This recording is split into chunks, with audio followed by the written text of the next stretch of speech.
Si tu veux être riche et milliardaire plus tard, mets un énorme pouce bleu à cette vidéo. Ça va faire quand même pas mal de semaines que Amaru n'a pas donné de signe de vie. Je sais que le titre de la vidéo est fort, ce sont des mots qui sont forts. La vidéo sera sûrement pas monétisée. Pour moi, c'était important de parler de ça, tout simplement. Le titre est dur. Effectivement, c'est une vidéo que j'ai hésité à faire parce que on parle quand même d'un sujet extrêmement grave. Cette vidéo ne sera sûrement pas monétisée, mais j'avais envie de la faire. C'est vrai que j'ai fait beaucoup de vidéos sur Amaru. Et d'ailleurs, je fais autant de vidéos que je veux sur Amaru. Si j'ai envie d'en faire 300, j'en ferai 300. Hier, je me suis vraiment posé la question. Ça fait quand même pas mal de temps que il me semble que Amaru n'est plus actif sur les réseaux. Il me semble que même avant le drama, il était déjà plus actif. Il était parti en Corée du Sud avec sa famille. Ensuite, il avait posté une vidéo sur Insta en expliquant que son voyage en Corée du Sud est terminé. Et donc depuis, il me semble qu'on n'a pas eu de nouvelles, que ce soit sur Instagram, Twitter, YouTube ou en stream. Et donc je me suis posé la question, avec quand même tout ce qui s'est passé dernièrement sur Amaru, que ce soit les accusations, toutes les personnes qui malheureusement l'ont descendu publiquement, toutes les personnes qui, on va dire, n'ont pas fait de message de prévention par rapport à lui, par rapport à tout l'harcèlement qui s'est mangé sur Twitter. Et faut pas venir me dire oui mais non mais il mérite, non, y a rien.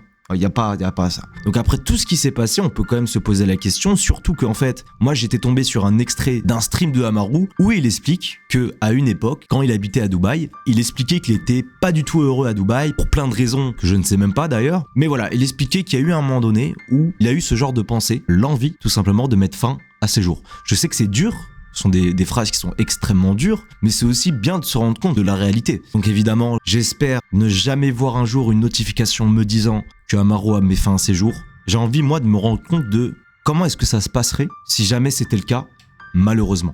Donc, imaginons que demain, on apprend malheureusement que Amaru a décidé de mettre fin à ses jours en envoyant un message, par exemple, à ses proches, où il explique justement que l'harcèlement qu'il subit actuellement l'a mené à faire cette chose. Bien évidemment, ça va faire un énorme bruit. Amaru qui a une très grosse visibilité quand même, c'est un gars qui a fait des vidéos avec des mecs comme Minox, comme Michou. Donc évidemment, ça fera un énorme bruit. Et moi en fait, j'étais curieux, je me suis posé la question, est-ce que tous les youtubeurs qui l'ont, entre guillemets, tous ces gars comme Inox et tous les autres, qui ont décidé de l'unfollow, de ignorer ce qui se passait autour de lui, tous ces gars-là, en fait, qui ont décidé de cracher sur lui, de lui cracher à la gueule publiquement, sans se soucier, en fait. Je crois qu'il y en a un. Il y en a un parmi tous qui s'est soucié, qui s'est demandé si Amaru allait bien. C'est Bichou, donc un ancien pote à lui. Il était quand même inquiet pour lui. Il y a quand même des gens qui restent humains dans l'histoire, donc c'est quand même cool. Donc ça fera un énorme bruit, bien évidemment. Top tweet sur Twitter, des vidéos sur YouTube pour rendre hommage, TikTok pareil, des vidéos pour rendre hommage, etc. Et moi en fait, je serais curieux de savoir quels sont les youtubeurs qui à la base l'avaient ignoré, qui voyaient tout l'harcèlement qu'il était en train de subir mais qui l'avaient ignoré, vont retourner leur veste pour faire une story Insta, pour faire un tweet. Oh, vraiment c'est une terrible nouvelle. Je suis vraiment très triste. Malgré ce qu'il a fait, je ne pense pas qu'il méritait cela. Alors que tous ces gens-là, il y en aurait combien qui feraient ce genre de tweet? Je suis convaincu qu'il y en aurait beaucoup. Parce que tous ces gars-là, il y en a combien qui ont passé des heures à scroller sur Twitter, à voir des tweets horribles sur Amaru. Des tweets horribles avec des mots horribles, des mots forts, des tweets avec plus de 50 000 likes. Il y en a combien qui l'ont vu et qui après vont retourner leur veste en mode « Oh, terrible nouvelle !»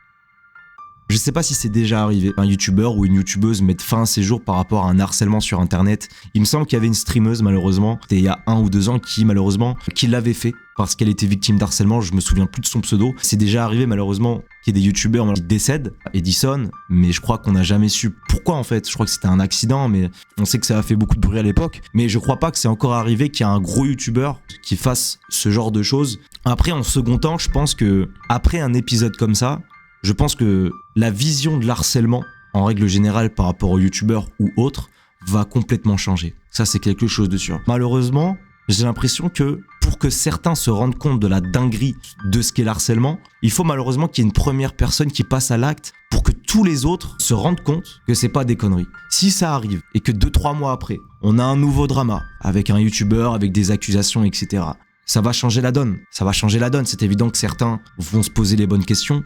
C'est là que les gens vont se poser les bonnes questions et se dire « Ok, je vais prendre du recul sur l'histoire, je vais prendre des nouvelles de ce gars avec qui j'ai fait une vidéo, même si on n'est pas les meilleurs amis du monde. Je vais prendre des nouvelles de ce gars, j'ai pas envie qu'il fasse la même connerie. » Tu vois, tout va changer si ça arrive, c'est ça le truc. Et je trouve ça triste qu'en fait qu'il faut attendre qu'il y ait une première personne qui passe à l'acte pour que derrière les choses changent. C'est maintenant qu'il faut que ça change. Quand vous allez mettre des tweets, franchement ce gars-là, je l'aimais trop, c'était un gars bien, repose en paix, ça sera trop tard. J'ai pu parler à certains gars qui ont retourné leur dos. J'ai pu parler sur Instagram avec certains gars qui ont retourné leur veste par rapport à Amaru. J'ai pas envie de montrer les conversations parce que les personnes m'ont demandé de garder ça privé. Mais en gros, à un moment donné, je leur ai posé la question, qu'est-ce que vous en faites des preuves qui sont floues et des preuves qui peuvent être fake? Et les mecs m'ont pas répondu, quoi. Ils m'ont laissé un vu et ensuite, je sais pas comment ils ont fait en sorte qu'il n'y ait plus le vu pour que je pense qu'ils aient pas vu le message. Rompez soldat résistance.